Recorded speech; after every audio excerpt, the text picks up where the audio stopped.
interactif. Donc aujourd'hui, on va parler de la surveillance anesthésique. C'est une conférence qui est un petit peu plus axée pour les ASV. Évidemment, s'il y a des vétos qui sont là, ça fait toujours des petits rappels intéressants. Mais là, le but, c'est vraiment essayer de reprendre le rôle de l'ASV dans l'acte courant et parfois un peu stressant de l'anesthésie. Alors, ouais, c'est bon. Pour rappel, comme à chaque fois que je fais une petite présentation, je vous redis que les présentations qu'on fait à Émergence globalement, elles sont destinées à votre usage interne strict et ne doivent pas être diffusées pour des raisons de propriété intellectuelle et parfois aussi de droit d'image, parce que ça peut nous arriver d'utiliser pour vous aider à illustrer des choses qui ne sont pas à nous. Donc voilà, merci de ne pas diffuser ces formations. Donc le plan, qu'est-ce qu'on va voir un petit peu? On va voir, des concepts généraux sur l'anesthésie. On va reparler des anesthésiques, des différents anesthésiques. Alors ça va pas rentrer non plus dans les détails absolus, mais que vous ayez quand même des idées, c'est intéressant. Exemple de protocole, je m'excuse, j'ai pas remis à jour. Évidemment, je l'ai enlevé là, c'était pas le but, du truc. On va revoir un petit peu tout ce qu'on va préparer pour l'anesthésie, la surveillance du patient anesthésié, la surveillance post-anesthésique et on fera une dernière partie sur la réanimation cardio-pulmonaire. Donc, en introduction, l'anesthésie, c'est vraiment un acte extrêmement courant en médecine vétérinaire qui est toujours associé à un risque. Ce risque, qui va être plus ou moins important selon le contexte, selon le cas, mais c'est pas un acte qui est anodin. Ça peut être une source de stress parfois extrêmement importante pour les vétérinaires. Certains, malheureusement, tout au long de leur carrière, vont être assez angoissés par l'acte anesthésique. Et après, ça concerne aussi beaucoup les jeunes vétérinaires. Dans notre boîte, dans Émergence, on a quand même pas mal de jeunes vétos, que ce soit dans les MUV, que ce soit même à domicile. Et donc, parfois, c'est aussi important pour vous, ASV, d'être là en backup, d'être un soutien et de savoir quoi faire pour vraiment permettre que l'anesthésie se passe le mieux possible.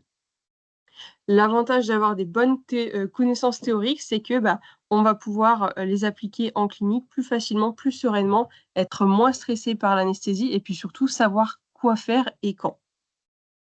Donc on va revoir quelques concepts généraux sur l'anesthésie. Déjà, qu'est-ce que c'est qu'une anesthésie? C'est une perte totale de sensibilité dans toute ou partie du corps et c'est un processus qui est réversible, induit par un agent pharmacologique, qui peut avoir une action centrale, donc ça c'est une anesthésie générale, une action locale ou régionale, qui va toucher le système nerveux périphérique. On n'a pas de perte de conscience à ce moment-là, c'est une anesthésie locale. Et l'anesthésie, c'est aussi la partie de la médecine qui est dédiée à la gestion de la douleur. On va différencier différents termes maintenant. L'analgésie, ça c'est la perte de la sensibilité douloureuse.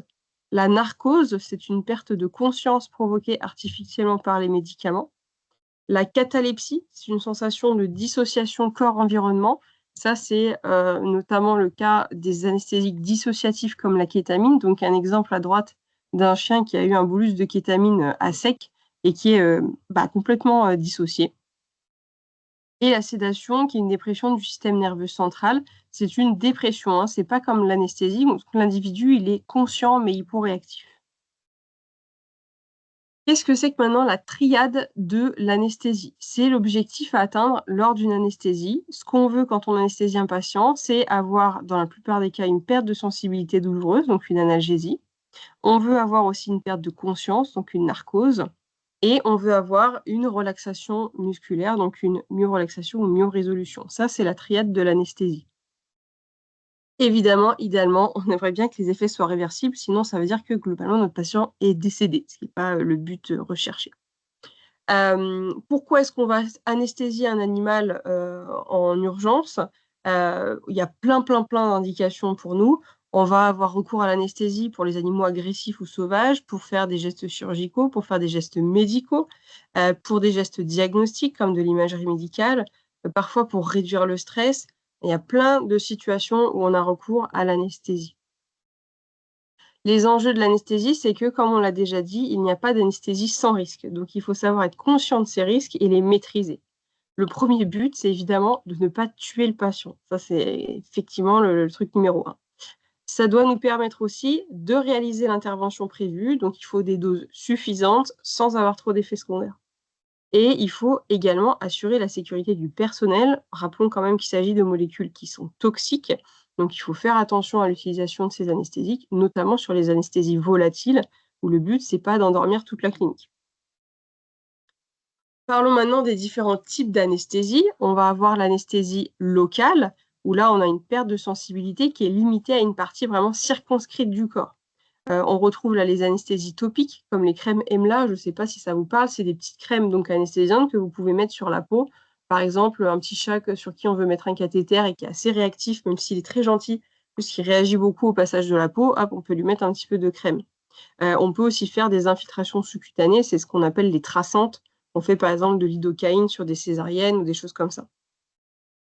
Ensuite, on a l'anesthésie régionale. Donc là, c'est une perte de sensibilité dans une région définie du corps et qui est produite par un blocage des nerfs sensitifs.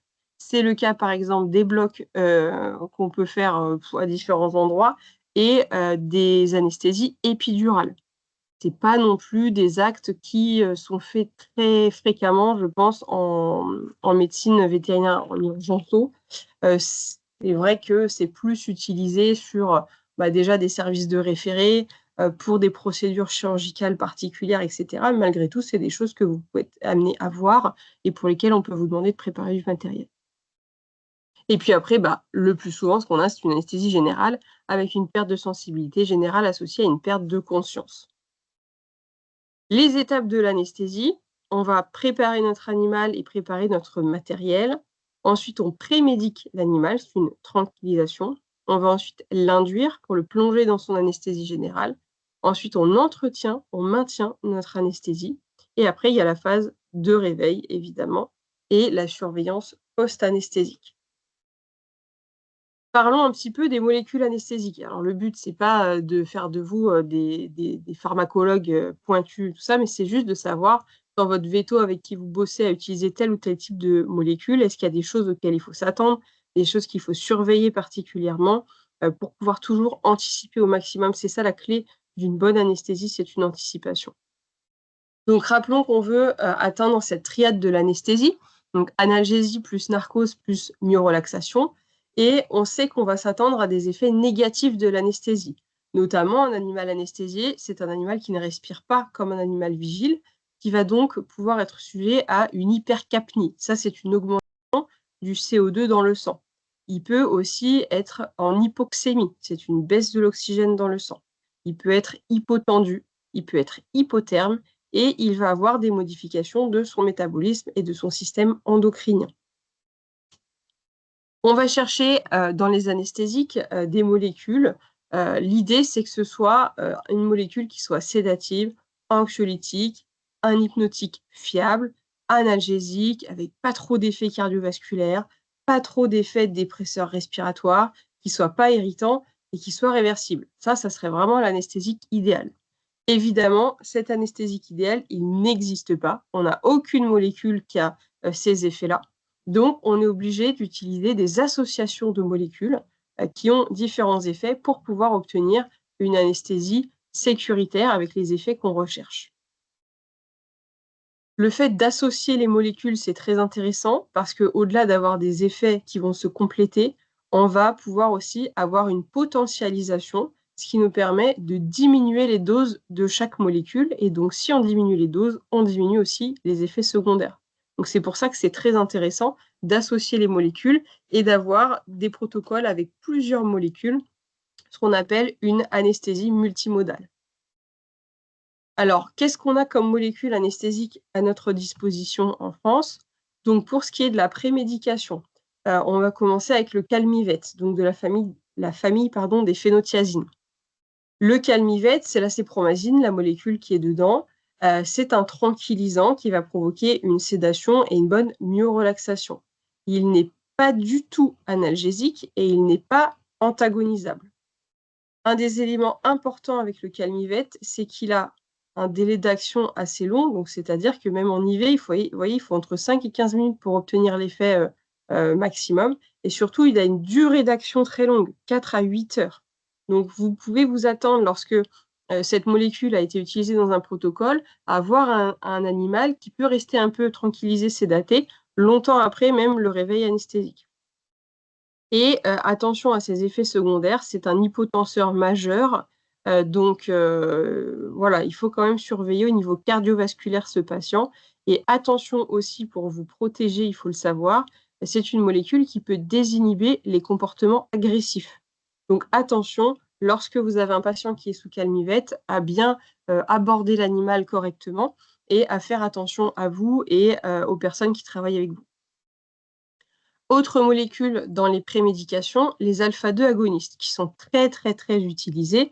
Donc ça, normalement, vous avez l'habitude d'avoir des patients, qui reçoivent des alpha-2 agonistes. On a notamment bon, la xylazine, c'est pas tellement utilisé pour les sédations anesthésie, c'est plutôt pour faire vomir les chats. Mais sinon, la médétomidine et la dexmédétomidine.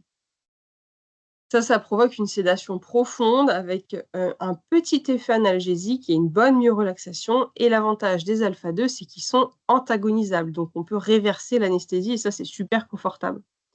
Ils agissent très rapidement et ils ont une durée d'action variable entre à peu près 30 minutes et 3 heures en fonction de la dose qu'on a utilisée et de est-ce qu'ils sont associés à d'autres molécules ou pas.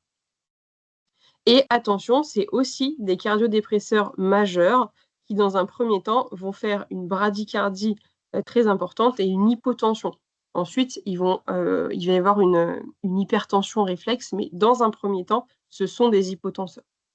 Donc attention aussi, à la surveillance de ces patients et pas d'inquiétude si vous avez un patient qui a reçu un alpha-2 et que, pour, la surveillance anesthésique, vous surveillez la fréquence cardiaque par exemple et que vous vous dites: «Oh mon Dieu, il était à 120 tout à l'heure et là, je l'ai à 60». Bah oui, pas étonnant, pas de panique, je sais qu'il a eu des alpha-2 agonistes.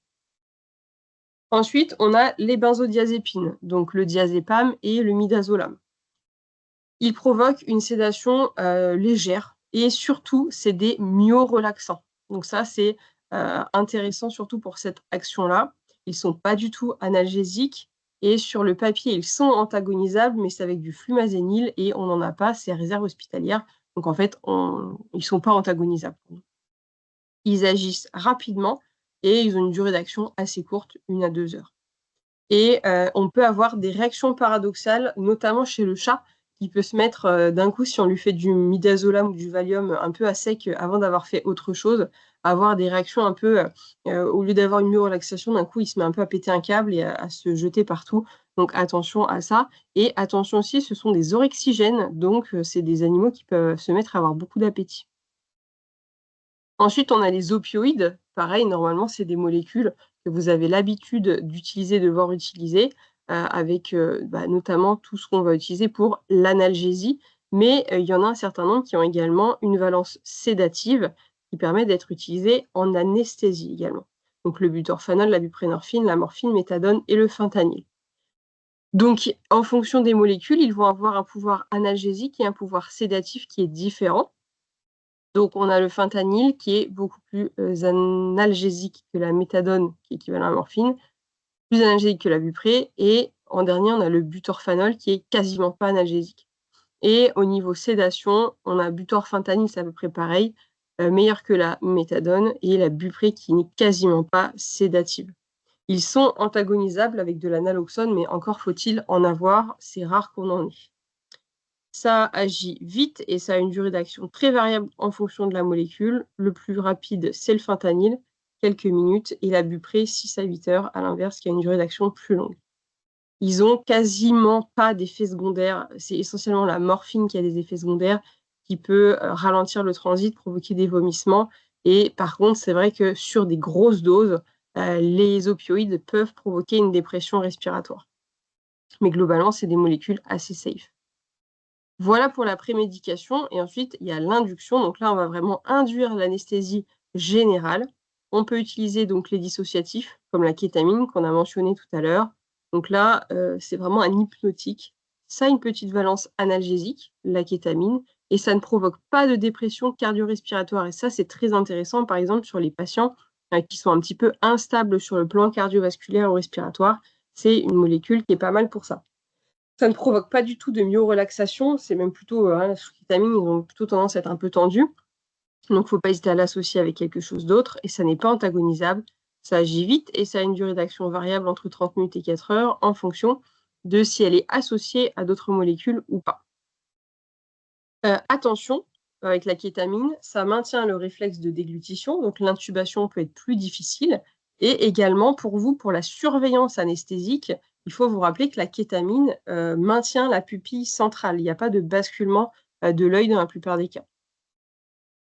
On a ensuite, les alkylphénols, donc avec le propofol, pareil souvent, une molécule qui est très utilisée.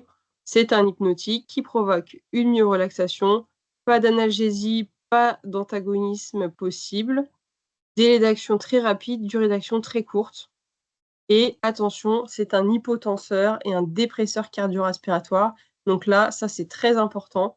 Quand votre véto, fait un bolus de propofol, il faut faire une IV lente. Sur un bolus trop rapide, sur une quantité trop importante d'un coup, attendez-vous absolument à ce qu'il y ait une apnée.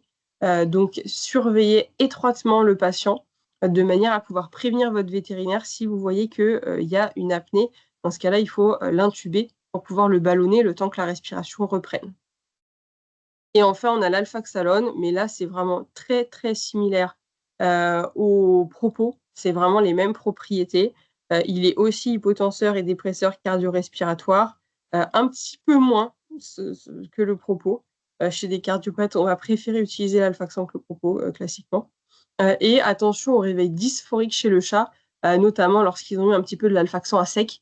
Ils peuvent être, vraiment dysphoriques au réveil et se jeter un peu dans les parois de la cage. Donc attention à ça, quand vous allez surveiller le réveil des patients. Voilà un petit peu, globalement les molécules qu'on a à notre disposition, classiquement pour les anesthésies. Ça vous permet de refaire un petit point, là-dessus. Pour la maintenance de l'anesthésie, donc le maintien sous anesthésie, soit on fait une anesthésie fixe, donc plusieurs options, la dose initiale était suffisante, ou alors on va faire des bolus répétés, ou alors on va mettre sous perfusion continue. Sinon, il y a l'anesthésie volatile, c'est top pour la sécurité du patient parce qu'il est intubé, donc on protège les voies respiratoires, on peut apporter de l'oxygène, on peut ajuster rapidement la profondeur de l'anesthésie et le réveil généralement est assez rapide. On va utiliser le plus souvent de l'isoflurane. Quand on a la chance d'avoir du Sevo, c'est encore mieux, mais ça coûte une blinde. Les inconvénients de l'anesthésie volatile, bah, bien sûr, on peut pas le faire à domicile, OK. C'est des polluants quand même, donc il faut faire attention à la gestion des déchets. C'est du matériel qui est coûteux et qu'il faut entretenir. Ça, c'est aussi, un petit peu votre rôle de bien, vous occuper de la machine d'anest et cetera, mais on va revoir ça après. Et puis, c'est quand même des dépresseurs cardio-respiratoires, donc c'est pas parce que, comment dire? Une molécule qui est safe et cetera, qu'il y a pas d'effets secondaires. Préparation de l'anesthésie. Donc là, ça, c'est vraiment un rôle majeur de l'ASV en anesthésie, c'est il faut que, en gros, tout soit prêt, pour qu'il y ait pas d'imprévu. On va réaliser le plus de choses possible quand l'animal est vigile pour limiter le temps anesthésique. Donc si on peut lui mettre son cathéter vigile, c'est tant mieux. Si on peut commencer à le tondre vigile, c'est tant mieux. Si on voit qu'il est déjà un peu hypotherme, hop, on commence à le réchauffer parce qu'on sait qu'il va encore perdre, en température, lorsqu'il sera anesthésié. Si c'est des patients particuliers comme par exemple un brachycéphale, une femelle gestante avec un énorme abdomen qui comprime le diaphragme et les poumons, un animal qui a des difficultés respiratoires et cetera, on peut préoxygéner l'animal de manière à augmenter, sa quantité d'oxygène au niveau sanguin puisqu'on sait que ça va chuter ensuite pendant l'anesthésie. Et on va préparer le matériel. Donc là, on essaye vraiment d'anticiper au maximum les besoins, du véto et de l'intervention pour que tout soit prêt, que si jamais malheureusement il y a quelque chose qui se passe mal, bah, on est tout sous la main. Donc bien sûr qu'on va préparer le matériel, bah, de chirurgie ou de soins ou de n'importe quoi, en fait, en gros, le pourquoi est-ce qu'on a anesthésié notre animal. Mais il faut pas hésiter aussi à avoir préparé quand même dans un coin le matériel d'intubation. Si votre animal, il fait, une grosse apnée sur un bolus de propofol, par exemple, il faut pas, devoir chercher à l'autre bout de la clinique, ce qu'il faut pour l'intuber. Est-ce que c'est un animal qui est, de petit poids, qu'on a beaucoup tondu, qu'on a beaucoup scrubé, donc qui est tout mouillé et cetera et sur lequel on s'attend déjà à ce que ce soit la chute de température? Bon, bah, là, tout de suite, on anticipe, on prend un tapis chauffant. Il faut bien sûr avoir vérifié la machine d'anesthésie avant. Même si d'ailleurs, le veto est parti sur une anesthésie fixe. Parce que si ça part en cacahuète et qu'il faut l'intuber en urgence et le mettre sous oxygène et cetera, il faut quand même que la machine, elle soit prête, qu'on ait vérifié les niveaux et qu'il y a un circuit de montée pour pas qu'on se retrouve en urgence à devoir, mettre les trucs et qu'on sait plus comment ça marche et cetera. Donc vraiment, on essaye de tout préparer à l'avance. L'objectif, comme on l'a dit, on agit vite en cas de problème et on essaye au maximum de limiter le temps d'anesthésie pour notre patient puisqu'il y a des effets secondaires à l'anesthésie. Le matériel pour l'intubation, ça c'est très important, il faut que tout soit prêt. Donc si on a un laryngoscope, évidemment qu'on prépare le laryngo avec une taille de lame adaptée. Attention, n'enclenchez pas la lame, pour allumer la lumière à l'avance parce que ce sont des petites ampoules qui chauffent assez fort et si ça reste allumé 5 minutes avant qu'on intube l'animal, on peut vraiment lui brûler le fond de la gorge. Donc on prépare mais on n'enclenche pas la petite lame. Des sondes trachéales, avec une taille adaptée, du lubrifiant, une lacette ou un padane ou quelque chose pour tenir la gueule de l'animal ouverte, des compresses sèches, notamment pour tenir la langue de l'animal. On peut avoir besoin d'un anesthésique local, comme par exemple de la xylocaïne spray, notamment très utilisée chez les petits chats qui sont super réactifs au niveau du larynx. On peut avoir besoin d'une seringue sèche si on veut gonfler le ballonnet. Et du coup, on en arrive à choisir sa sonde. Alors ça, généralement, hein, c'est le vétérinaire qui va vraiment dire, avec quoi il veut intuber. Mais quand vous voulez anticiper et préparer du matériel à l'avance, vous pouvez déjà sélectionner quelques tailles de sonde. Pour choisir, souvent, bah, c'est un peu une histoire d'habitude.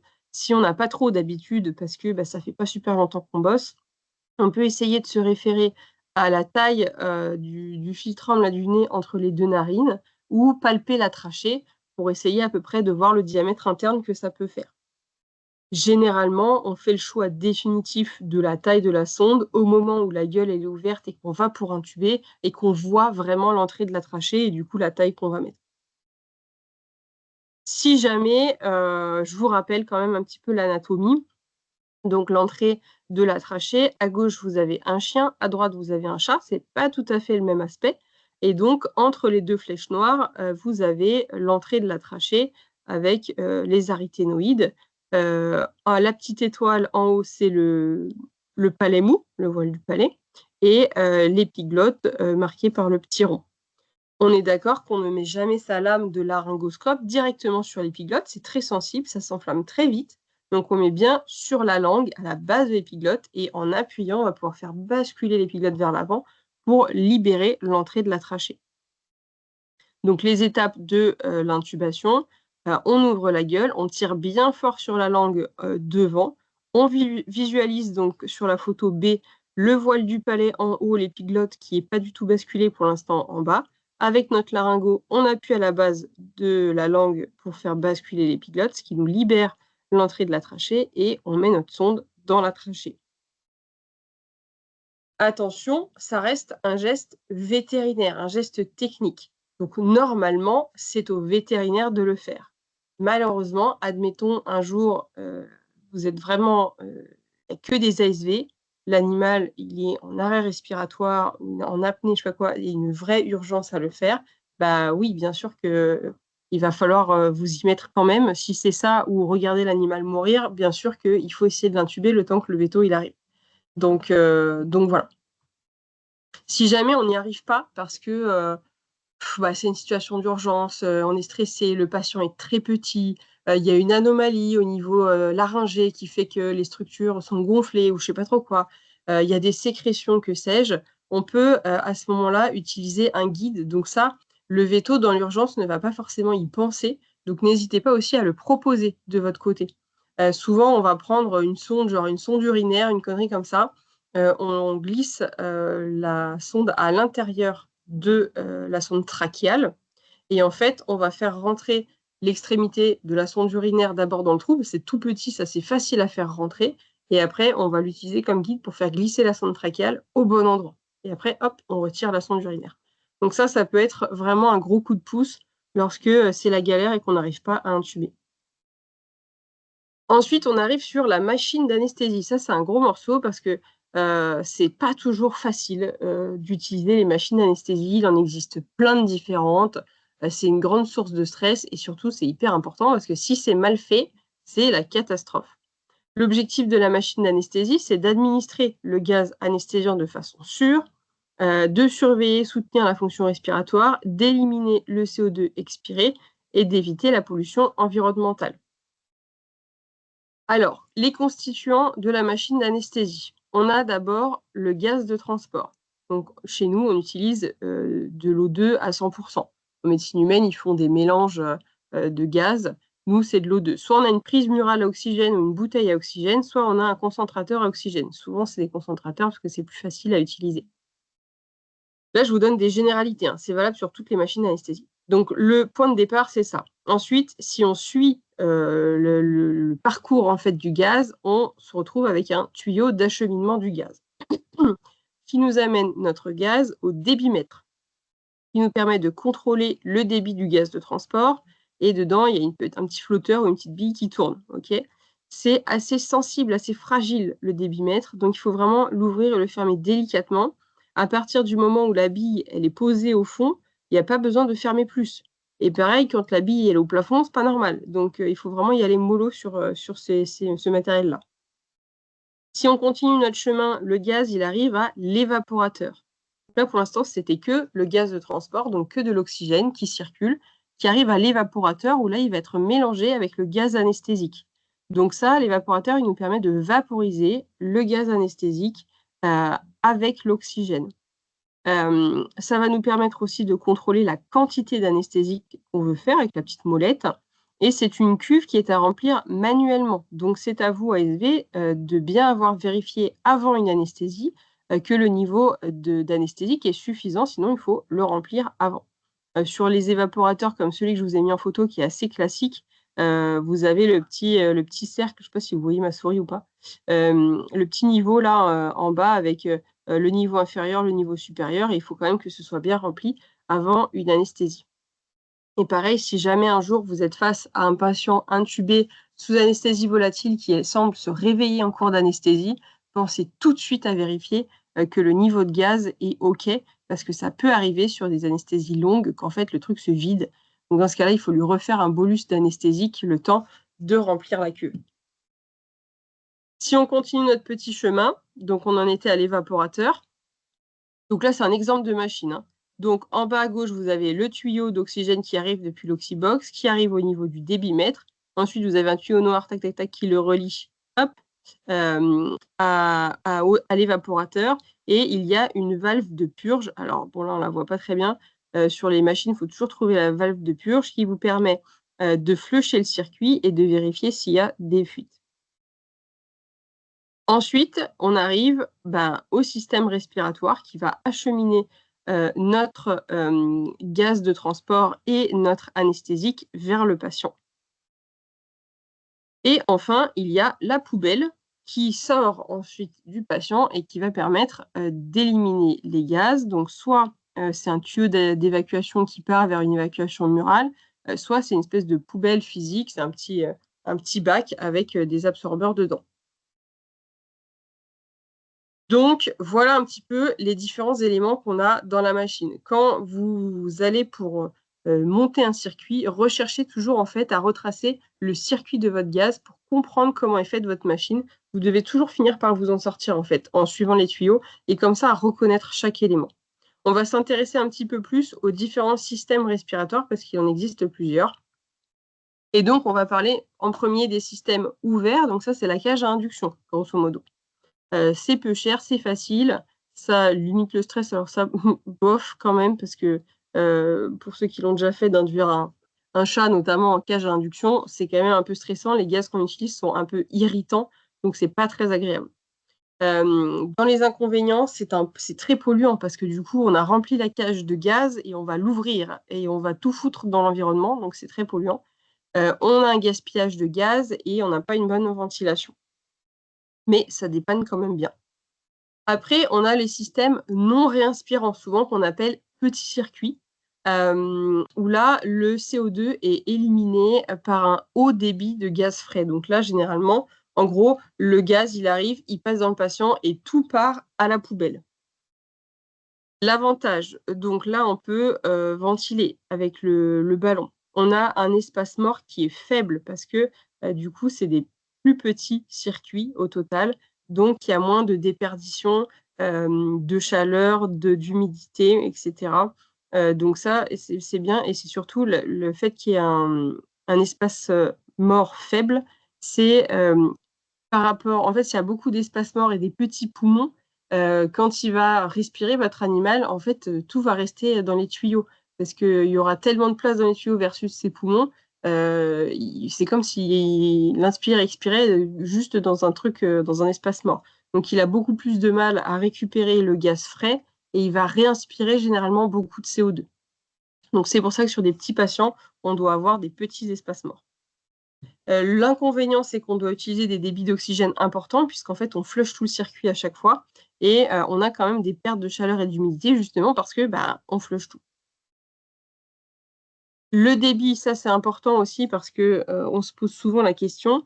Donc c'est des débits assez élevés, à peu près 200 millilitres par kilo par minute. Donc comme moyen mnémotechnique, vous pouvez vous dire: «Je le règle à 1 litre pour un chat de 5 kilos».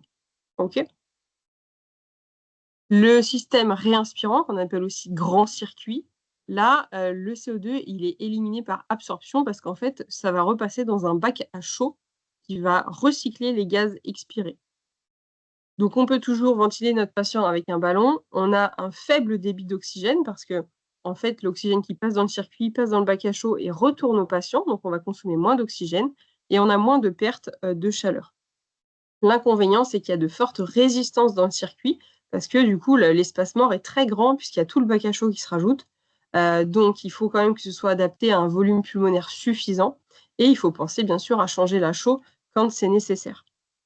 Le débit ici, tout à l'heure, on était à 200 millilitres kilo-minute et là, on est entre 20 et 40. Donc vous voyez, rien à voir au niveau des débits, c'est 10 fois moins. Donc là, on va régler à 1 litre pour un chien de 30 kilos. Donc vous voyez, souvent, on a tendance à mettre trop fort l'oxygène. Donc c'est vraiment pas des débits importants sur ces circuits-là.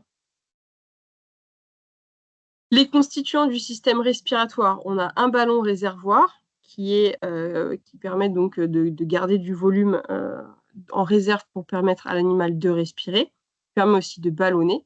On prend généralement à peu près 1 litre pour 10 kilos. Il marche plus. Ah ça y est. On va avoir un manomètre, ça souvent il y en a que sur le grand circuit, il y en a pas toujours sur le petit, qui nous permet de contrôler la pression dans le circuit. On ne doit jamais dépasser 10 à 20 centimètres d'eau lorsqu'on ballonne un animal, parce que sinon on risque de faire des barotraumas et quand on teste le circuit, maximum à 20 centimètres d'eau. Ensuite, on va avoir une valve pop-off. Alors là, c'est des exemples sur, bah, la machine d'anesthésie qu'on a à Lyon, que vous avez en photo depuis tout à l'heure.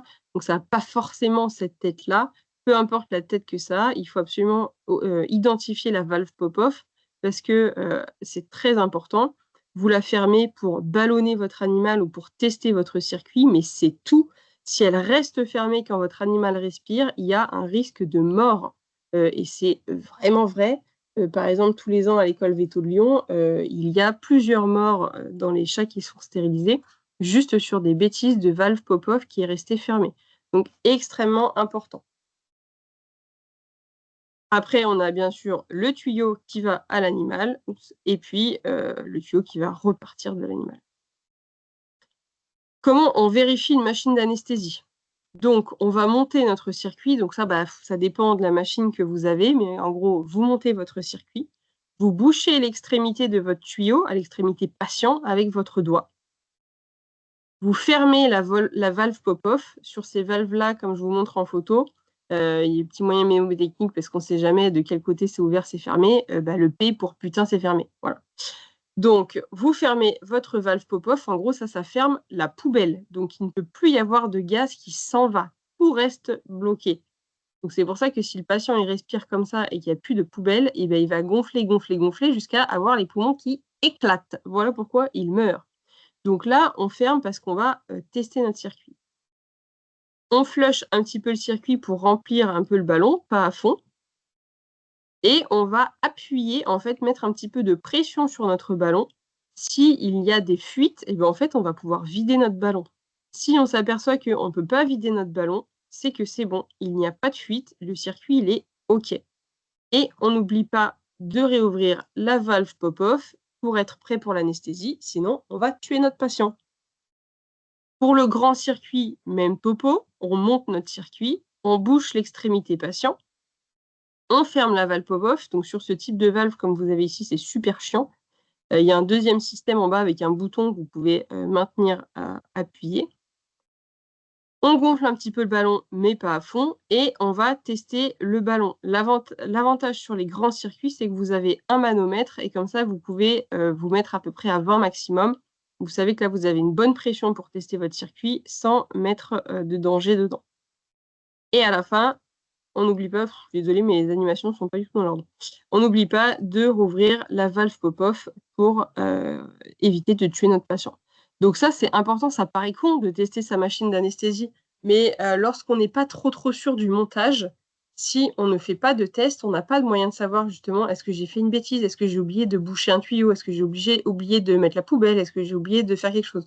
Vous allez tout de suite vous apercevoir que votre circuit, il y a un problème lorsque vous faites votre test. Donc, si vous n'êtes pas certain de vous sur la machine d'anesthésie, testez-la. Franchement, ça prend 3 secondes et ça vous permet vraiment d'éviter d'avoir un problème au moment où vous avez besoin de la machine. On en arrive à la surveillance du patient anesthésié. Donc, on va souvent vous demander de regarder est-ce que l'animal dort. Donc, des fois, c'est sous le champ, machin, c'est pas toujours pratique. Donc, quels sont les critères pour aller voir si votre animal dort? Donc, il y a la profondeur d'anesthésie. On va vouloir regarder. Est-ce qu'elle est légère? Est-ce qu'elle est bonne? Est-ce qu'elle est trop profonde? Premier critère, c'est la position des yeux. Au départ, votre œil, il est central. Lorsque votre animal est bien anesthésié, l'œil bascule. Et quand votre animal est trop profond, l'œil redevient central. Ça, c'est un truc intéressant. Attention, s'il y a de la kétamine, par contre, comme je vous disais tout à l'heure, on peut garder un œil central tout le temps. Le réflexe palpébral, au début, il est présent. Donc ça, c'est quand on vient toucher au niveau du coin de l'œil. Il est présent, l'animal va cligner. Ensuite, ça disparaît. Tonus de la mâchoire, c'est pareil. Quand on essaye d'ouvrir la bouche, on sent qu'il y a une petite résistance au début. Et après, c'est bien souple. Ça ne s'ouvre plus. Les mouvements, il peut y avoir quelques petits mouvements au départ. Puis, on a une bonne myorelaxation. On n'a plus de mouvement. Sauf attention, si on a fait de la kétamine avec pas grand-chose d'autre avec, l'animal peut être un peu raide. Et puis, pareil, disparition des stimuli douloureux. Donc ça, c'est important pour aller checker la profondeur d'anesthésie de votre patient et prévenir votre veto si à un moment vous avez l'impression qu'il se réveille. La surveillance anesthésique, elle va aussi se faire via une surveillance de la fonction cardiaque. Là, on va avoir différents éléments. On a bien sûr les signes cliniques, tout simplement. Ensuite, on va avoir le stéthoscope ou stéthoscope œsophagien en fonction de comment on est équipé. Et puis après, on peut avoir d'autres types de matériel, le CG, la pression artérielle et l'oxymétrie de pouls. Donc, les signes cliniques, qu'est-ce qu'on va aller regarder sur un animal qui dort? La qualité du pouls. Alors attention, ça, c'est pas toujours facile à regarder. Donc, si vous avez un doute, bien sûr, vous demandez au veto. La couleur des muqueuses. Est-ce que l'animal, il est tout pâle? Ça peut arriver notamment lorsqu'ils ont reçu des alpha-2 agonistes qui vont faire une bonne vasoconstriction périphérique. Vous pouvez avoir un animal qui était bien rose qui devient tout pâle. Ça, c'est normal. Par contre, si votre animal il devient cyanosé, avec des muqueuses bleues violacées, voire même des coussinets violacés comme sur la photo de droite, bon, c'était en post-mortem, hein, c'était un chat OAP qu'on a euthanasié et mais qui était comme ça avant d'être euthanasié. C'était assez horrible. Donc là, c'est effectivement très grave parce que c'est très tardif la cyanose, hein, donc c'est que c'est déjà la catastrophe. Et puis, on peut regarder aussi le temps de remplissage capillaire. Donc là, si vous avez des inquiétudes, tout de suite, on fait remonter l'info. Le CG, ça, c'est pour refléter l'activité électrique du cœur. Ça va mesurer la fréquence cardiaque et permettre de visualiser des anomalies électriques. Si on a une valeur ou un aspect anormal à notre ECG, on pense toujours à vérifier cliniquement, c'est-à-dire si, je sais pas, le CG il était bien, d'un coup, on a la fréquence cardiaque qui est divisée par 2, on commence par prendre un stéthoscope pour recompter la fréquence cardiaque manuellement ou en prenant le pouls ou je sais pas quoi, mais en tout cas, on pense toujours à vérifier. Et puis, pour avoir un ECG, il faut placer les électrodes. Comment on les place? Alors attention, là, moi, je vais vous donner la nomenclature européenne, mais en fonction du matériel que vous avez, ça peut être des trucs avec des nomenclatures autres, donc à revérifier quand même. classiquement, on va mettre, les électrodes à l'extrémité des pattes ou au niveau des plis inguinaux, axillaires et inguinaux. Donc on a d'abord, le capteur rouge qui va se mettre en haut à droite. On va avoir le capteur noir qui va se mettre en bas à droite. On va avoir le capteur jaune qui va se mettre en haut à gauche et on va avoir le capteur vert qui va se mettre en bas à gauche. Petit moyen mémotechnique. Bon, c'est voilà, les écolos, donc les verts, ils sont à gauche. Le soleil se lève sur la prairie, pour savoir que le jaune est en haut et le vert est en bas. Et le cœur rouge, c'est le cœur anatomique, donc il est en haut aussi. Donc normalement, avec tout ça, vous arrivez à remettre toutes vos électrodes. Il n'y a pas toujours la noire. Ça dépend des systèmes. Des fois, elle est blanche et voilà. Et bon, ça, je vous dis, c'est la nomenclature classique, mais des fois, vous pouvez avoir des petites subtilités, donc à revérifier quand même avec votre matériel. J'ai encore une animation qui bug. L'ECG, je ne vais pas vous apprendre à interpréter un ECG, c'est hyper compliqué. Juste pour vous redire, donc il y a plusieurs ondes. Il y a la première onde P, qui correspond à la dépolarisation des oreillettes. Ensuite, on a le complexe QRS, c'est la dépolarisation des ventricules. Et enfin, on a l'onde T, qui est la repolarisation des ventricules. Donc en bas à droite, vous avez l'image normale d'un ECG. Ensuite, pour surveiller la fonction cardiaque, on peut avoir la pression artérielle qui normalement est à peu près entre 90 et 120 en systolique, entre 60 et 100 en pression artérielle moyenne. Deux techniques de mesure non invasive, la mesure oscillométrique, donc ça c'est les brassards qu'on a sur les machines d'anesthésie, et après on a le Doppler. Donc en fonction de ce que vous avez, vous pouvez être amené à utiliser l'une ou l'autre des techniques, voire les deux quand il y a un doute. Lorsque vous devez installer votre patient pour une anesthésie et qu'on vous demande de le brancher à la machine d'anesthésie, y compris de lui mettre un brassard, il faut choisir la largeur du brassard. L'idée, c'est que ça fasse à peu près, la largeur du brassard fasse à peu près 40 de la circonférence du membre. Si on a un brassard trop grand, on va sous-estimer la pression. Si on a un brassard trop petit, on va surestimer la pression. Donc il faut essayer de mettre un brassard adapté. Si, on vous demande de faire une pression Doppler, et que vous l'avez jamais fait, eh bien, commencez par savoir que c'est super chiant, mais c'est une technique qui est très fiable plus que, les mesures oscillométriques. Donc vous avez la sonde, le petit capteur que vous allez aller mettre sur votre artère, la machine en fait, le brassard, le petit pout-pout là qui vous permet de gonfler et de mesurer la pression et souvent il vous faut du gel échographique pour bien faire le contact. Donc si vous l'avez jamais fait, voilà comment ça marche. On va mettre le brassard de taille adaptée aux membres de l'animal ou alors éventuellement sur la queue. On va relier le brassard, au petit manomètre qui est ici et on va placer la sonde là qui est juste ici qui a été scotchée sur une artère de manière à entendre clairement les pulsations cardiaques. Donc on utilise du gel échographique pour améliorer le signal. Quand on a bien capté le signal, on va gonfler le brassard jusqu'à ne plus entendre le pouls et on le dégonfle progressivement jusqu'à réentendre le pouls et on note la valeur qui correspond. Ça, c'est la valeur de la pression artérielle systolique. Et on va recommencer au moins 5 mesures et faire une moyenne. Des fois, ça prend 3 secondes et demie, des fois, ça prend 3 heures en fonction de l'animal et de justement s'il a un pouls tout merdique, ben, on va avoir beaucoup de mal à le trouver. Ensuite, on va surveiller la fonction respiratoire. Comme tout à l'heure, il va y avoir les signes cliniques. On peut utiliser l'oxymétrie de pouls, les détecteurs d'apnée et les capnomètres capnographes. Signes cliniques de la fonction, bah, évidemment, la fréquence respiratoire, les bruits respiratoires, les mouvements thoraciques. Si d'un coup, vous voyez votre animal qui respirait normalement, qui se met à faire des toutes petites respirations superficielles, pas hésiter à le dire à votre vétérinaire. Est-ce que cet animal est en train de se réveiller? Est-ce qu'il est en train d'avoir mal et qu'il faut remettre un analgésique dans le protocole, et cetera. Et puis, vous pouvez aussi regarder le ballon, qui va se gonfler, dégonfler lorsqu'il est branché à la machine d'anesthésie. Et on reparle ici de la couleur des muqueuses qui est malheureusement très tardive. Alors on parle un petit peu de l'oxymétrie de pouls. Donc ça, c'est la mesure de la saturation de l'hémoglobine en oxygène, donc la SpO2, et ça mesure les pulsations cardiaques. Donc c'est une mesure qui est colorimétrique. Vous savez, vous avez une petite lumière rouge, OK? Et en fait, ce qui se passe, c'est que d'un côté, il y a une lumière qui est envoyée, qui traverse les muqueuses et de l'autre côté de la petite pince, il y a un capteur qui va voir en fait les longueurs d'onde de lumière qui sont passées ou pas passées. Et c'est en fonction de ça que ça va vous donner la concentration en hémoglobine. Comme, c'est une mesure colorimétrique, ça va être dépendant de plein de trucs dans l'environnement, notamment de la lumière, de la couleur des muqueuses. Pardon, excusez-moi, j'étais dire. La couleur des muqueuses, donc c'est, si par exemple vous avez un animal qui a des muqueuses noires, ça va pas marcher parce que la longueur d'onde qui va passer, c'est pas bon. Si ça bouge, si les muqueuses sont pas assez humides et cetera, donc il y a plein, d'artefacts de mesure. Où est-ce qu'on va placer le capteur? Attention, là, on parle bien du sens de la lumière rouge. On va le placer en face ventrale de la langue, ça, c'est le truc le plus classique, mais ça marche pas tellement sur un animal vigile. À l'intérieur de la babine, ça peut marcher aussi si la babine n'est pas noire. En face interne de l'oreille, pareil, plutôt si c'est pas noir.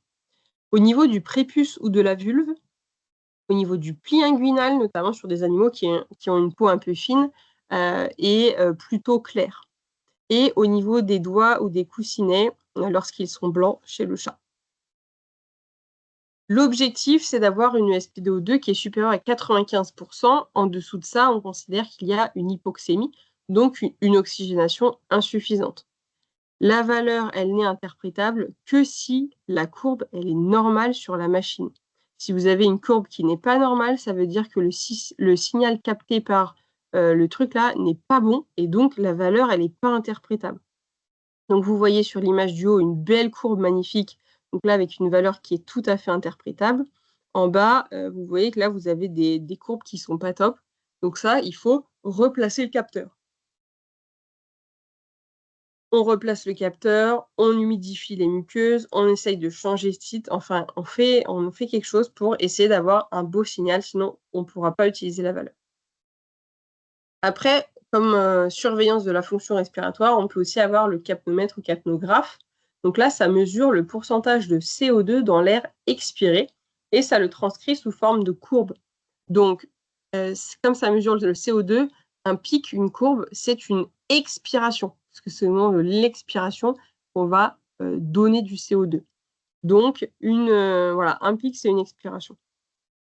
Donc vous avez vu sur le petit schéma, vous avez la décomposition des différentes phases, expiration, inspiration et on essaye d'avoir une valeur qui est comprise entre 35 et 45 millimètres de mercure pour le T de CO2 qui est le end-tidal CO2, donc le CO2 en fin d'expiration.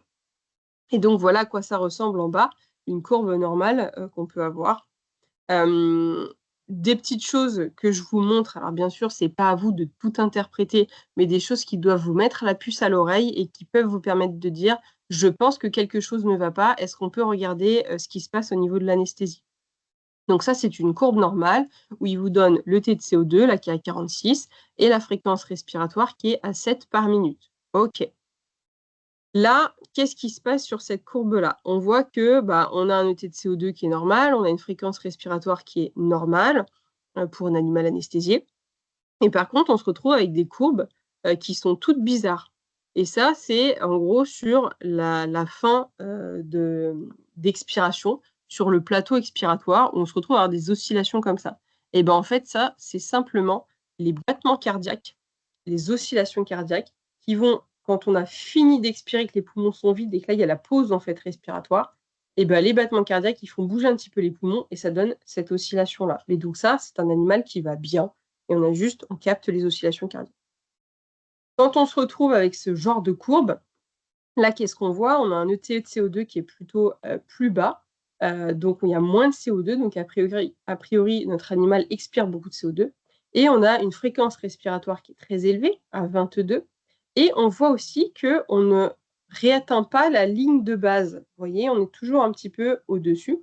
Ça veut dire qu'on ne revient jamais à 0 et donc que notre animal, il réinspire son CO2 et là, on est face à une respiration qui est rapide et qui est très superficielle. Donc là, peut-être un animal effectivement qui est en train de se réveiller ou alors qui a mal, même s'il dort bien, il a mal et il se met à respirer comme ça avec une respiration superficielle. Donc ça, c'est pas normal et il faut le signaler à votre véto si vous voyez une courbe comme ça. Dernière courbe qu'il faut absolument reconnaître, c'est celle-ci. On voit que plus ça va et moins on a de CO2. On a une fréquence respiratoire qui reste stable, mais on a de moins en moins de CO2 et là, qu'est-ce qui se passe? Eh bien, votre animal est en train de faire un arrêt cardiaque et donc en fait, il y a plus de CO2 tout simplement parce que le sang ne circule plus et donc il y a plus de CO2 acheminé aux poumons. Donc ça, c'est arrêt cardiaque. Donc là, pareil, le mieux, c'est de le signaler. Voilà un petit peu les courbes classiques que vous pouvez voir. On va bien sûr aussi surveiller la température parce qu'on s'attend à ce que notre patient, il chute en température, il est tondu, il est mouillé, il va se refroidir très vite. Donc on anticipe bien pour éviter que notre patient dégringole en température parce qu'il va mettre des plombes à se réveiller sinon. Et un petit mot sur la surveillance post-anesthésique. Ça reste une phase critique qu'il ne faut pas négliger. Il faut stimuler l'animal sans le brusquer, vérifier le retour à un réflexe de déglutition avant de l'extuber si possible, bien surveiller la température. Et lorsqu'on a un animal qui fait un réveil dysphorique, qui est très agité, parfois on peut être amené à le resédater. Le suivi post-anesthésique, c'est dans les heures qui vont suivre l'anesthésie. Donc, on vérifie la reprise des grandes fonctions, sel, urine. On continue à suivre la température s'il est un peu hypotherme. Et on n'oublie pas de vérifier le confort. Pardon, je suis désolée. Le confort de l'animal. Donc sinon, vous pouvez avoir un animal qui devient douloureux en post-opératoire, en réveil d'anesthésie pour X raison. Donc ça, il ne faut pas hésiter, vous, à l'évaluer et à bien le signaler à votre vétérinaire si vous estimez que le plan n'est pas adapté. Un petit mot pour terminer sur la réanimation cardio-pulmonaire, parce que c'est pareil, c'est un truc qui peut faire peur. On utilise un peu le même matériel qu'en anesthésie, et donc il faut savoir ce qu'il faut faire, sinon, ben, on est foutu. Bon, je vous ai remis ici le petit cycle des RCP, donc de la réanimation cardio-pulmonaire. Sachez que, je crois que c'est en décembre de mémoire, il y a Pauline qui va nous faire un petit Reader Digest, un jeudi là, en formation, sur justement les dernières mises à jour des protocoles de réanimation. Donc ça sera hyper intéressant. Et pour le coup, que vous soyez véto ou ASV, je vous invite vraiment à assister à cette conférence ou à la regarder en replay. Ça sera très, très cool. Qu'est-ce qu'on fait pendant une réanimation? Bah, bien sûr, il faut masser le cœur, hyper important. Il faut intuber et ventiler notre patient. Il faut mettre un monitoring si on peut, avec notamment un ECG et une capno. Il faudrait qu'on ait une voie veineuse. Il faudrait qu'on puisse préparer et administrer les drogues d'urgence. Et bien sûr, si notre animal était anesthésié et qu'il y a des molécules qu'on peut réverser, eh bien, il faut réverser les anesthésiques. Donc il faut faire tout ça en même temps. C'est pour ça qu'une réanimation, c'est très, très, très difficile à 2, si malheureusement des fois vous n'êtes que 2 en clinique, mais ça se tente. Tout seul, franchement, c'est impossible. Soyons honnêtes, c'est impossible. Première chose qu'on fait du coup, c'est le massage cardiaque. Si on a un doute, on ne sait pas trop s'il y a un pouls, il y a plus de pouls et que l'animal est en apnée, machin, on masse. On commence à masser, on ne perd pas de temps et on verra. Position de l'animal, classiquement, c'est un décubitus latéral. On va détailler ça juste après. Et position du soignant, c'est important. On va se mettre les épaules au-dessus des mains. Là, l'étudiant qui était en train de masser sur cette photo, il était presque un peu bas. Donc, on essaye de mettre les épaules au-dessus des mains. On bloque bien les coudes, on tend les bras. Si on ne tend pas les bras, en fait, on va masser avec les biceps et au bout de 3 secondes et demie, on est mort. Donc, il faut vraiment masser avec le buste. Donc, on bloque les coudes, on tend les bras et on masse en fait avec un mouvement vers l'avant du buste. Et on met souvent les mains l'une sur l'autre quand on masse. Les différentes positions pour masser, on va retrouver plusieurs choses. Donc, les chiens qui ont un thorax rond, on va utiliser la pompe thoracique. C'est-à-dire qu'en fait, on va appuyer sur le thorax qui lui-même va appuyer sur le cœur. On ne peut pas aller masser directement le cœur. Donc, on va se mettre à l'endroit le plus large du thorax et on va masser là. À l'inverse, sur des animaux qui ont un thorax levretté, on va pouvoir aller masser directement sur le cœur. Je vous remets juste, regardez la petite coupe du thorax en bas. Sur l'autre, vous voyez qu'en fait, le cœur, il est vraiment au milieu du thorax, alors que là, il se retrouve vraiment au niveau du tiers ventral et on n'a pas trop de poumons autour, donc on va vraiment pouvoir aller masser sur le cœur directement, au niveau plutôt du tiers ventral. Sur les petits chiens et les chats, on va aller masser directement sur le cœur, soit à 2 mains, soit à 1 main, en utilisant la pompe cardiaque. Et enfin, sur les chiens à thorax plat, donc typiquement vraiment les bulldogs très, très typés, ce genre de race, on peut le masser comme un humain, avec sur le dos directement, et on va masser sur le sternum, en décubitus dorsal et là, on va aller utiliser la pompe cardiaque également. Le massage cardiaque, on va faire des compressions à peu près à un rythme de 100 à 120 compressions par minute. Vous pouvez du coup chanter Staying Alive des Bee Gees dans votre tête puisque c'est à peu près le bon tempo et il faut quand même enfoncer de 1/3 à 1/2 la largeur du thorax, ce qui est énorme, donc il faut quand même y aller, hein et on va normalement faire des cycles ininterrompus de 2 minutes. En parallèle, il faut ventiler notre animal. Donc, s'il était intubé, tant mieux. S'il n'est pas intubé, il faut l'intuber en urgence avec la sonde de plus gros diamètre possible et gonfler le ballonnet s'il y a des fuites. Donc là, s'il n'y a que des ASV dans le secteur, eh ben, tant pis, c'est une ASV qui est celle qui a la plus d'expérience, celle ou celui. Bon, il n'y a pas que des filles. L'ASV qui a le plus d'expérience qui va intuber l'animal tant que le veto n'est pas arrivé. Une fois que l'animal est intubé, on met, sous oxygène et évidemment, si on était en chirurgie, je sais pas quoi, on coupe l'isoflurane, pendant la réanimation parce que sinon, on va jamais y arriver, hein. Ensuite, on va ventiler notre patient. Donc on règle le débit d'oxygène à 100-150 ml/km. On n'oublie pas de pas, comment dire? Ventiler trop fort et on va faire à peu près 10 insufflations par minute, donc à peu près une toutes les 6 secondes avec un temps inspiratoire d'1 seconde. Si on ne peut pas intuber ou si on est tout seul, on peut faire du bouche à nez. C'est dégueulasse, c'est décrit pour de vrai dans le Recover là, c'est ceux qui publient les recommandations pour la réa, mais voilà, c'est décrit. Donc le principe, c'est de fermer hermétiquement la bouche du chien ou du chat et d'aller insuffler en se mettant la bouche autour du nez et en faisant vraiment hermétique autour du nez et on insuffle. Donc si on est tout seul, on peut faire 30 compressions cardiaques suivies de 2 insufflations, en bouche à nez. Burk. Perso, je le ferai jamais, à part peut-être sur mes chiens, mais quand on en arrive là, c'est que globalement, la réanimation a peu de chances de bien se passer. Les drogues d'urgence. Si on n'a pas de cathéter, il faut absolument essayer d'avoir une voie veineuse le plus vite possible. Si on n'arrive pas à avoir une voie veineuse, on peut éventuellement mettre un cathéter intraosseux ou alors administrer les drogues d'urgence en intratrachéal dans la sonde d'intubation. Donc là, il faut que vous alliez vite chercher, une sonde de réalimentation ou une sonde, urinaire, par exemple. On vient glisser dans la sonde trachéale, on injecte les drogues d'urgence, on pousse avec de l'air pour que ça arrive bien jusqu'aux bronches et puis on retire la sonde, qu'on a utilisée pour pouvoir rebrancher notre animal à l'oxygène. Pareil, quand on en arrive là, c'est que globalement, on a peu de chances de s'en sortir. Les molécules à préparer, donc ça, normalement, c'est votre véto qui va vous demander éventuellement de préparer ça, ou alors qui va le préparer, lui-même. Souvent, on a des tableaux, tout prêts avec, voilà, les poids de l'animal. Sinon, l'adrénaline, c'est 0,01 ml/kg et l'atropine 0,04 ml/kg. Et du coup, pour les drogues d'urgence, on va injecter successivement adré, atrope. On va répéter les injections toutes les 3 à 5 minutes. Souvent, on ne fait pas plus de 2 doses d'atropine et il est possible de terminer avec une dose forte d'adrénaline, donc 10 fois la dose. Et classiquement, aussi au bout de 20 à 25 minutes, ce qui est déjà ultra long, il n'y a pas eu de reprise d'un rythme cardiaque, on va stopper la réanimation. Donc là, je vous ai remis un petit peu toutes les étapes dans ce schéma qui est un peu moche, mais bon, qui récapitule tout. Voilà pour la réa. Et donc, petit message, de la fin. Vous êtes vraiment, vous les ASV, les yeux et les mains du vétérinaire occupé.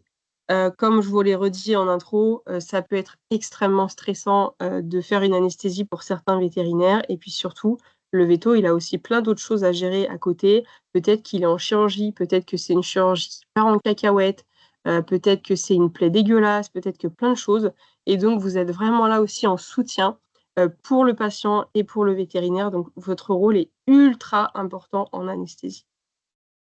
Vous avez aussi un rôle primordial dans la préparation du matériel et du patient lors d'une anesthésie pour que tout se passe bien. Il faut vraiment avoir anticipé les problèmes possibles. Vous avez un rôle essentiel dans la surveillance per-anesthésique, c'est-à-dire en pré-anest, pendant l'anesthésie et en post-anesthésie. Parce que souvent, une fois de plus, votre véto, il va être parti sur autre chose. Donc c'est vraiment à vous d'être là, vraiment auprès du patient. Il faut vraiment communiquer aussi efficacement avec le vétérinaire dès que quelque chose vous semble suspect. On ne pourra jamais vous reprocher d'avoir donné une fausse alerte. À l'inverse, passer à côté d'un problème grave, ça, c'est problématique. Donc, n'hésitez pas, dès qu'il y a quelque chose qui vous inquiète, qui n'est pas normal, qui n'est pas comme d'habitude, faites remonter l'information et vraiment communiquer efficacement. Et puis du coup, bah, la clé d'une anesthésie réussie, organisation, anticipation, précision et travail d'équipe. Et voilà, c'est comme ça qu'on fait des belles anesthésies avec moins de stress et moins de risques pour le petit patient. Voilà, c'est fini pour cette présentation. Est-ce que, vous avez des questions, des remarques, des choses qui vous embêtent? Voilà, n'importe quoi.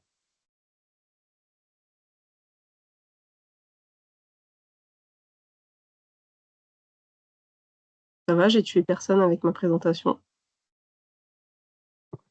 Non, c'était Non, très ça va, clair, c'était très merci. clair. Ouais, super. Personne n'a de questions particulières? J'avais une petite question bon, qui concerne plus le domicile pour le coup. Bon, je sais que ça sort un peu du cadre du coup, mais si par exemple, je suis à domicile et qu'il y a un arrêt cardiaque, que je tente une réanimation, du coup, toi, tu me conseilles d'essayer d'intuber directement sur place, imaginons s'ils arrivent à faire quelque chose? Alors vraiment, déjà une réanimation à 2 en clinique, tu as déjà quasiment 0 de chance de réussite. Ouais, Donc la réanimation à domicile, elle va avoir plus un effet psychologique pour les propriétaires, de manière à ce qu'ils aient vraiment la sensation qu'on a tout tenté. Mais OK. malheureusement, à part si c'est vraiment, on va dire un accident anesthésique et que ton patient, il commence à aller à faire un arrêt respi, mais qui a encore un cœur, machin et tout, et là, tu as quand même vraiment une chance de le récupérer. Sur un vrai arrêt cardio-respiratoire à domicile, franchement, c'est quasiment impossible. Donc, tu vas faire des trucs, mais tu vas faire des trucs qui vont être malheureusement plutôt psychologiques pour les propriétaires que vraiment dans un but de sauver l'animal, parce que faut être lucide, hein, tu peux pas tout faire. Tu peux pas masser, ballonner, et mettre un cathé pour mettre des drogues d'urgence. Enfin, c'est impossible. Donc éventuellement, en fonction de comment tu sens les propriétaires, de leur coopération, de leur, envie aussi de peut-être il y en a qui vont avoir, besoin aussi de participer, pour se dire qu'eux aussi ils auront tout fait. Donc peut-être que tu peux effectivement, les mettre à contribution et les faire masser. Peut-être que, tu peux demander à quelqu'un de te tenir la bouche ouverte pour, essayer d'intuber l'animal. Quitte à ce que tu l'intubes dans l'œsophage, hein. Bah, je suis désolée mais Ouais, c'est juste pour, voilà, psychologiquement que les gens aient bah, ouais, l'impression c'est que ça. Quitte à ce que sinon tu demandes à un propriétaire de faire du bouche à nez, pendant que toi tu masses, tu vois? Ça peut être des choses comme ça. Réussir une réa tout seul à domicile, c'est une vraie réa, c'est illusoire. Après voilà, un accident anesthésique, l'animal qui fait un arrêt respi, machin et tout, OK, tu vois? C'est récupérable. Ou il fait un arrêt respi, tu commences à voir qu'il devient plus bradycarde et tout, hop, direct, tu l'intubes, tu ballonnes et tu lui fais de l'atropine. Là, oui, il est récupérable. Mais sinon, je veux pas être pessimiste, mais ouais. franchement, OK, et dans le voilà. cadre, du coup, comme tu dis, d'un accident, anesthésique, à quel moment, je le désintube? Bah Imaginons, voilà, je sens qu'il est bradycarde, je l'intube, je ballonne, à quel moment j'arrête, en fait? Bah, en fait, tu vas contrôler, le retour à des fonctions spontanées. Donc, idéalement, tu vois, dans la version idéale, tu es en train de faire je sais pas quoi, tu as fait une anesthésie pour des soins de plaie, tu as mis un cathéter, idéalement, à ton animal parce que, une anesthésie sans cathéter, si ça part en cacahuète, tu es vraiment dans la galère. Donc idéalement, tu lui as mis un cathé. Si tu avais un doute, parce qu'il est brachy, parce qu'il est ci, parce qu'il est ça, c'est pareil, tu peux l'intuber juste pour avoir une sécurité sur tes voies respiratoires. Sinon, et bah, effectivement, admettons, tu l'as pas intubé, tu fais ton anest, je sais pas moi, tu lui fais, peut-être il est un peu trop profond, peut-être il part un peu en cacahuète. Tu commences à voir qu'il fait un arrêt respi, tu l'intubes de suite, tu checkes la fonction cardiaque. Il est bradycarde, effectivement, tu peux lui faire de l'atropine et là, bah, tout simplement, tu vas surveiller. Donc tu suis la fréquence cardiaque, dans l'idéal, ça va pas continuer à descendre et il va pas faire un arrêt. Sinon, bah, faut passer sur le protocole classique. Mais admettons, il était juste un peu bradycarde, tu lui fais l'atropine, il remonte.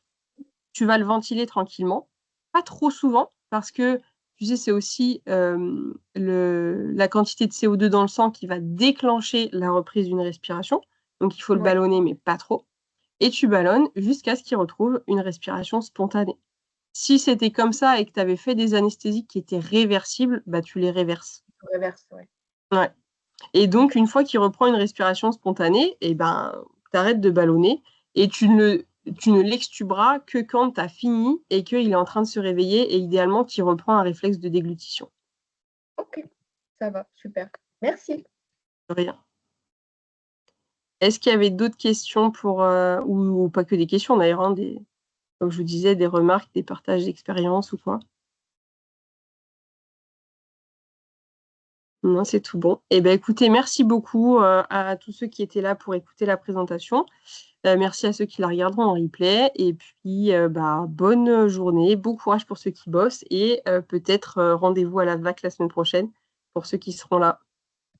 Merci beaucoup. Ciao. Merci. Salut, bonne journée à tous. Merci.